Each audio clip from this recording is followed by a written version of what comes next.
চাচা বাড়িঘর তো সাজানো কেন, হেনা কোথায়? চাচা বাড়িঘর এত সাজানো কেন, আর হেনা কোথায়? হেনার বিয়ে হয়ে গেছে। না, আমি বিশ্বাস করি না। প্রেমের সমাধি ভেঙে মনের আর চাচা বলবে বাবা হেনার তো বিয়ে হয়ে গেছে, তুমি বাস খাও, তুমি গাঞ্জা খেয়ে ঘুরে বেড়াও। টাকা দেখলে আর সরকারি চাকরি দেখলে টাকলার সঙ্গে বিয়ের পিড়িতে বসে যায় না, এমন মেয়ে তো বাংলাদেশে নাই। আরে নাই, আরে নাই রে ভাই। থাকলে আল্লাহ হেদায়েত দান করুক, পড়েন সবাই আমিন। এজন্য আমি বলি পকেট শূন্য থাকা অবস্থায় যে আমাকে হালাল ভাবে বিয়ে করতে চাইবে সেই তো আমার ভালোবাসা পাওয়ার যোগ্যতা রাখে।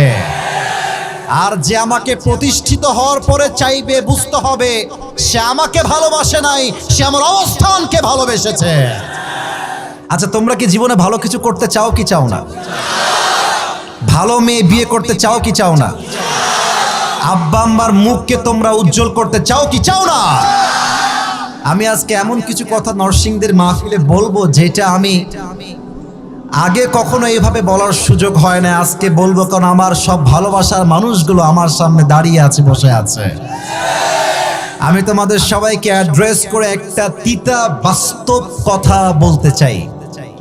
যদি মায়ের কাছে সেরা সন্তান হতে চাও, যদি বাবার কাছে সেরা সন্তান হতে চাও, যদি তুমি তোমার স্ত্রীর কাছে সেরা স্বামী হতে চাও, যদি তুমি তোমার সন্তানের কাছে সবচেয়ে প্রিয় বাবা হতে চাও, তুমি যদি বোনের কাছে সবচেয়ে প্রিয় ভাই হতে চাও, টাকা কামাই করা ছাড়া কোনো গতি নাই যুবক ভাইরা। বলো বলো বলো, সত্য কথা কি জানেন? পুরুষ মানুষ যতদিন টাকা কামাই করতে পারে সবার কাছে প্রিয় থাকে, আর যেই দিকে টাকা কামাই বন্ধ হয়ে যায় আপন মানুষগুলো সব পর হয়ে যায়।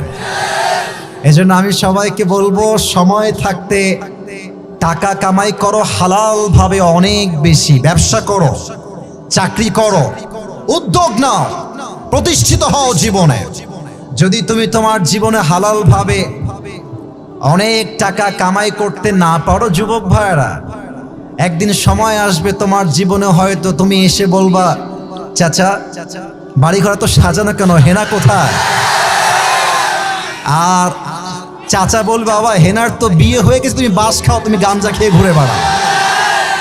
এটা আমি তোমাদেরকে মন প্রাণ থেকে বলছি যুবক ভাইরা, অলওয়েজ মাথায় রাখবা, जब जेब में पैसा होता है तो पराए भी अपने हो जाते हैं, और जब जेब में पैसा नहीं होता तो अपने भी पराए हो जाते हैं।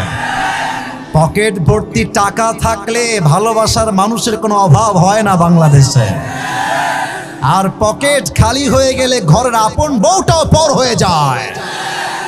এজন্য আমি মাঝে মাঝে বলি, जब जेब में हो पैसे तो लोग पूछते हैं तुम हो कैसे, और जब तुम हो जाओगे कंगाल कोई पूछने नहीं आएगा तुम्हारा हाल।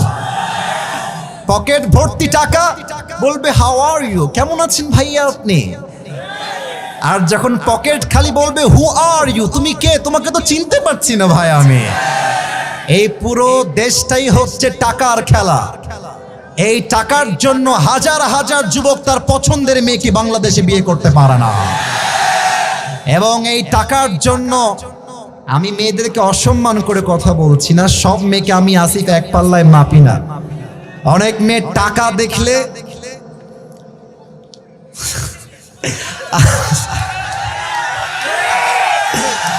টাকা দেখলে আর সরকারি চাকরি দেখলে টাকলার সঙ্গে বিয়ের পিড়িতে বসে যায় না, এমন মেয়ে তো বাংলাদেশে নাই। আরে নাই, আরে নাই রে ভাই।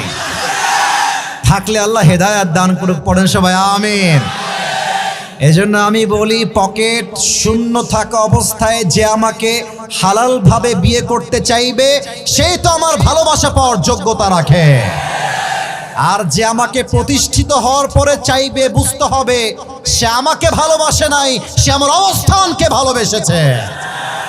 আল্লাহ যুবক ভাইদেরকে হালাল ভাবে বেশি বেশি ইনকাম করার তৌফিক দান করুক, পড়েন সবাই আমিন।